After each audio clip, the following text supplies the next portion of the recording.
Assalamualaikum, my name is Nur Ain binti Anwar. My matrix number is 066421. As we all know, before drug is introduced to the public or consumed by the human, they will test the animals first. So those animals are called as animal research experimentation.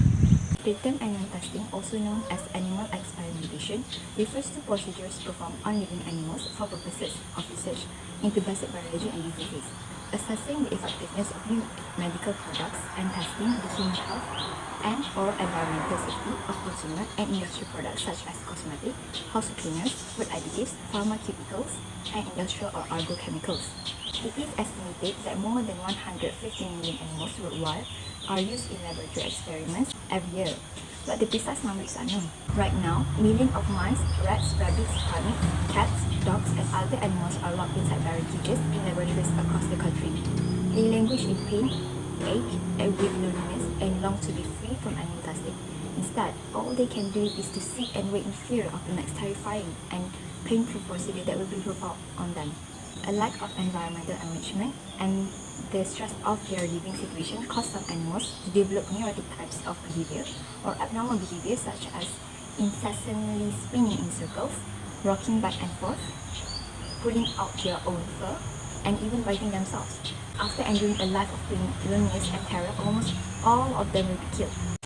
There are many situations that the animals going through in laboratories for research. People for the Ethical Treatment of Animals, PETA, is the largest animal rights organization in the world, and PETA entities have more than 9 million members and supporters globally. Some investigation that PETA did is investigations inside the laboratories of the University of North Carolina at Chapel Hill and the University of Utah revealed that mice and rats were given enormous tumors and painful, deadly illness. Rats had holes drilled into their skulls for invasive brain experiments. Mice and rats are mammals with nervous systems similar to our own. It's no secret that they feel pain, fear, loneliness, and joy just as we do. These highly social animals communicate with each other using high-frequency sounds that are inaudible to the human ear. They become emotional, they attach to each other, love their families, and easily bond with human guardians. Besides, rabbits also frequently used in animal experiments because they are mild-tempered and easy to handle. Confined and breed more than 161,000 of them are used in US laboratories every year. And even though internationally accepted non-animal method exists in skin corrosion tests, rabbit specks are shaved and corrosive chemicals are applied to their skin and left there for up to 2 weeks. These chemicals often burn the skin, leading to tissue damage.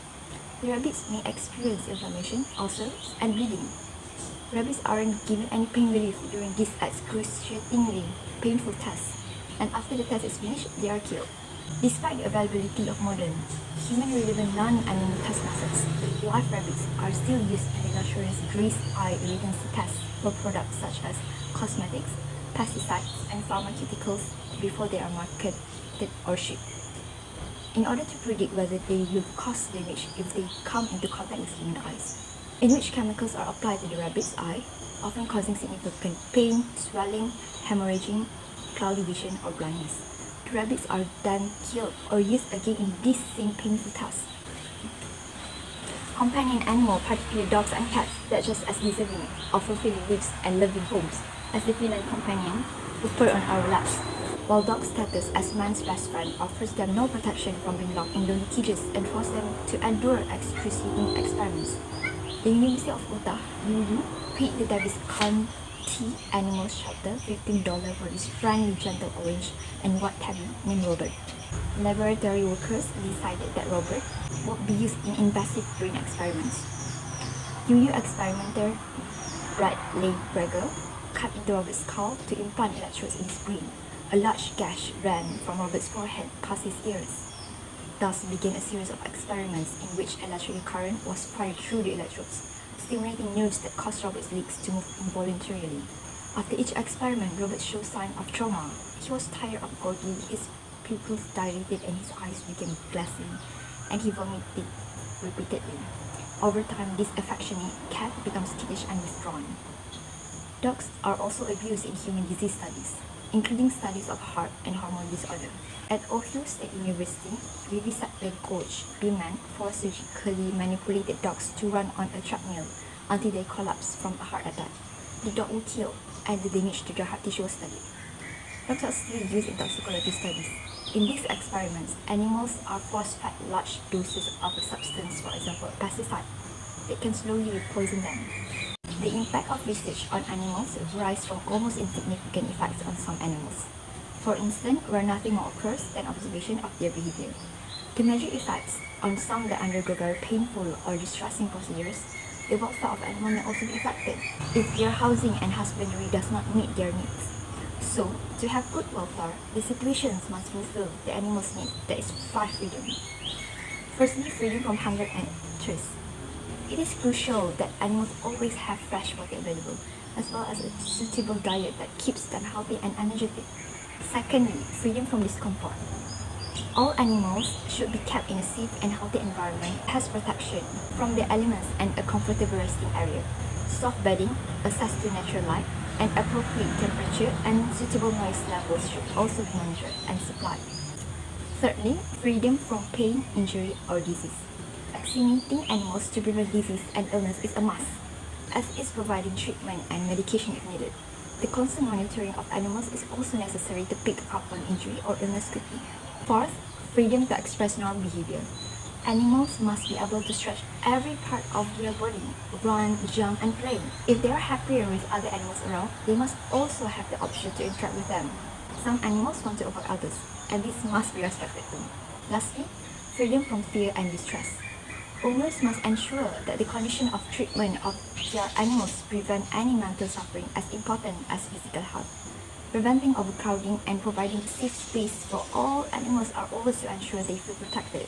As our information, some scientists and animal advocates are questioning the scientific validity of animal experimentation. It's because mammal, animal, and humans sometimes don't have the same body regulations. Some of the main limitations of research are discussed in details. As for acetaminophen, for example, is poisonous to cats, but is therapeutic to humans. Next, penicillin is toxic in guinea pig, but has been an invaluable tool in human medicine. Morphine also causes hyperexcitement in cats, but has a calming effect in human patients. Oral contraceptives prolong blood clotting times in dogs, but increase in humans' risk of developing blood clots. Many more such examples exist. Even within the same species, similar disparities can be found among different sexes, breeds, age, and race, and ethnic backgrounds. University Federation for Animal Welfare (UFAW) has worked since its foundation in 1926 to improve the welfare of animal use in research by supporting scientific studies to understand and improve their welfare alongside education and training to improve the lives of animals used for scientific purposes worldwide. Whilst working for UFAW in the 1950s, William Russell and Rex Birch developed the concept of the 3Rs, that is, replacement, reduction, and refinement. The 3Rs principle suggests that there are 3 ways to lessen the impact of scientific research on animals. First, replace animals with other ways of gaining the knowledge required. UFAW funded work at Oxford University to find new ways of testing candidate TB vaccines. At the moment, vaccines against TB are tested extensively on mice. Rachel Tanner and her college are working to develop an assay to determine vaccine efficacy in vitro, which could drastically reduce the number of animals used in the initial vaccine testing stage. Secondly, reduce the number of animals used to achieve the result. UFAW funded research in the laboratory of Professor Georgia Mason at the University of Guelph in Canada showed that different strains of mice could be housed in the same cages without impacting their welfare. Previous concerns were that the strains might fight. This means that very efficient experiments using different strains of mice to improve the reliability of result can be used so that, in total, few mice are used in each experiment. Refine the way animals are treated to minimize any impacts upon them. Recently, the UFAW William Russell Research Fellow Professor Joe Garner, Dr. Brianna Gaskill, and college examined the thermocouple of mice used in research. Their research indicated that most mice are too cold and mice prefer to be rather warm about 35 degrees C, much warmer than most research housing. One solution would be to increase room temperatures, but the researchers show that a much better solution is to give mice nesting material such as strips of paper. Mice build their own nest out of the paper much as they would build nests in the wild.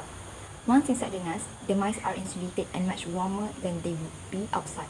If they get too warm, they can simply leave the nest, so they have control over their own temperature. The other important aspect is the manner in which animals are handled and restrained. Appropriate training of animal carers and researchers is paramount to ensure handling is calm, gentle, and safe to avoid fear and injury. The question is animal experimentation? Is animal cruelty? In my opinion, most animals in laboratories are not legally protected. Animal testing is a cruel and gruesome industry. Animals are subjected to horrifically painful experiments, oftentimes without painkillers. So I hope we can help make a difference for these vulnerable animals by urging our members of Congress to amend the Animal Welfare Act to include protection for mice and rats. Please support only companies and charities that do not test on animals, and think about your feeling like as human. That's all from me. Thank you.